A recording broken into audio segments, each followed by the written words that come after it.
So, hello everybody, welcome to POV Driving. Today we're testing out the new Scirocco R. So, Volkswagen at this moment, they have two R models. The Golf R and the Scirocco R. Two cars which have very similar power plants, and they are the performance cars of Volkswagen. But they're quite different. Despite the fact that they have the same engine, they have a very different drivetrain. The Scirocco R has front-wheel drive compared to the Golf R, which has four-wheel drive. But in this review, I'm basically going to talk about the Scirocco R and somewhat compare it to the Golf R, because they're somewhat the same price, and I think that a buyer is going to look at both cars before making a purchase. So, let's begin.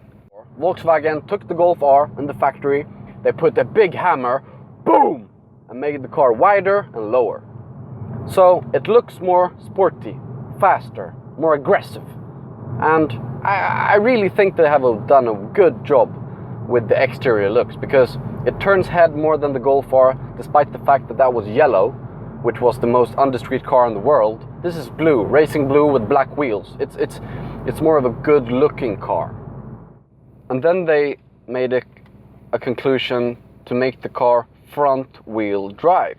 So most car enthusiasts hate front-wheel drive because you don't have a lot of traction. The car is not fun to drive because it's just understeer and the power goes to the front. With the Golf R, we have a four-wheel drive system, the 4Motion, which is very good. You have full grip everywhere. The car doesn't sweat in any conditions. If you turn off traction control in snowy or wet conditions in the Golf R, you can slide around a bit. But the first negative thing that you expect from the Scirocco R is traction issues, because the car is front-wheel drive. But in this case, we have a sport differential in the front, which sends power to the front wheels according to how much grip you have.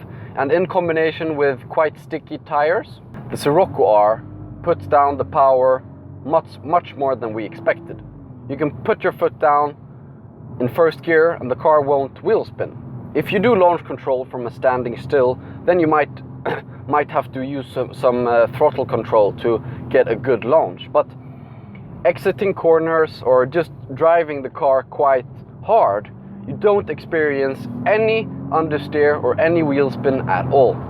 So I'm going to go through a corner now. I'm going to accelerate out.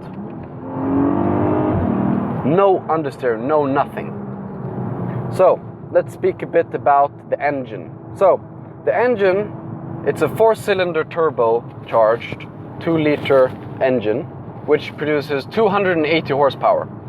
Compared to the Golf R, it's a very similar power plant, except that the car has a different mapping software.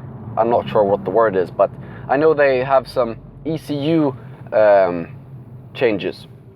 This car produces 20 less horsepower than the Golf R. So, is there a big difference between the two cars and power-wise? Well, not really, because the Golf R has to send power to all four wheels, and the Scirocco R only has two wheels. So the drivetrain loss through the power is less in this car. But with the Golf R, you can just launch away without a problem. In this car, the acceleration comes in higher speeds. So from 50 kilometers per hour, the car feels identical fast as the Golf R. And especially in high speeds, over 150, the car accelerates much better than the Golf R, in my opinion. I think that has to do with, as I said before, the drivetrain loss. And the engine noise compared to the Golf R, it's not as great. The car makes some farts. There's no popcorn, which I'm very sad about. I wanted to give everybody free popcorn in Helsingborg, but I couldn't do it because this car doesn't make popcorn. So that's a sad thing. But the car farts when you upshift. The engine noise is more from the engine compared to the exhaust.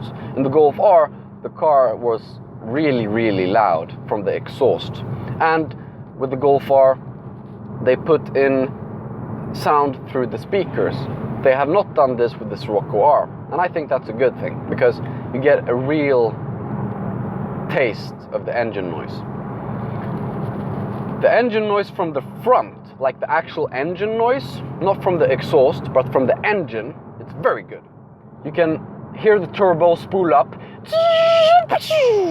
Okay, there's no wastegate, I over-exaggerated that a little bit, but the turbo noise it's good. You can really hear the turbo spooling up, and it's a good sounding engine for being a 4-cylinder. Of course, you cannot compare it to a V8 or a V6 or anything like that, but I think that they're stepping up their game, and soon we're going to hear some really, really loud cars. So we have a DSG transmission, 6 gears, very similar to the Golf R. I can't say anything except that it's a masterpiece. The gear comes exactly when you want them to come, and you downshift, upshift, you can do whatever you want, and the car will react instantly. We have 3 driving modes. I usually keep it in manual because I like to use the pedals because I'm a pro racing driver. But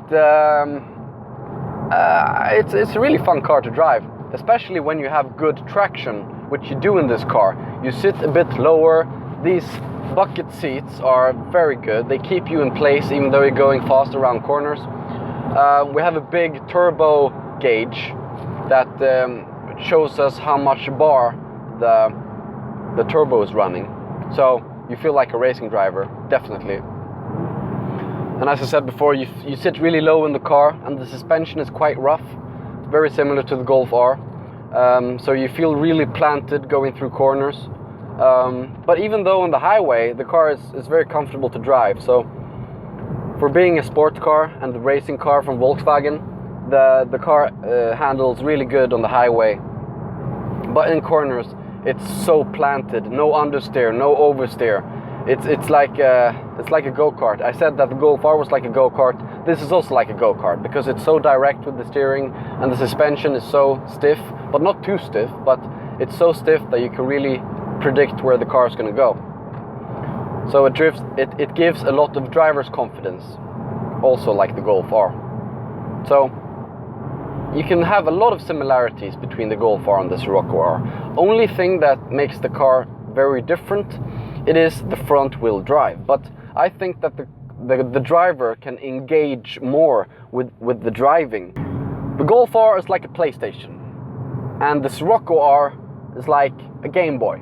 You can use the Game Boy everywhere, while the PlayStation is just stationary and it doesn't really move. It doesn't really go out of the zone. But in the Scirocco R, you can really get out of your comfort zone, and the car can be much more engaging in corners. Because let's face it, if you go really hard into a corner, the car will move around a little bit. The back can go out, and it's an overall good driving experience. The multimedia system is identical to the Golf R, which is very good. It's high quality for being the price. The sound system is amazing, good bass, which we like. And for being a 2-liter turbocharged engine, the fuel economy is rather impressive. You can go long distances, and you can be around 7 liters per 100 kilometers, which is basically a normal car these days. So yeah, to conclude this car, it's definitely a good car. It really exceeded my expectations when it comes to the grip you can have with a front-wheel drive car and how much fun you can have in a front-wheel drive car. And despite the fact that the Golf R is the big brother, this car is not far away from the performance you get for the price. It's a real teenage car. I was really happy to drive it, and I really hope you enjoyed this review. If you have any questions or any doubts, comment in the YouTube video and I'll hopefully answer you. Thank you for watching. I love you all. POV driving is gonna explode. We have new shit going on. Stay tuned because we have a lot of cool cars coming. Ciao.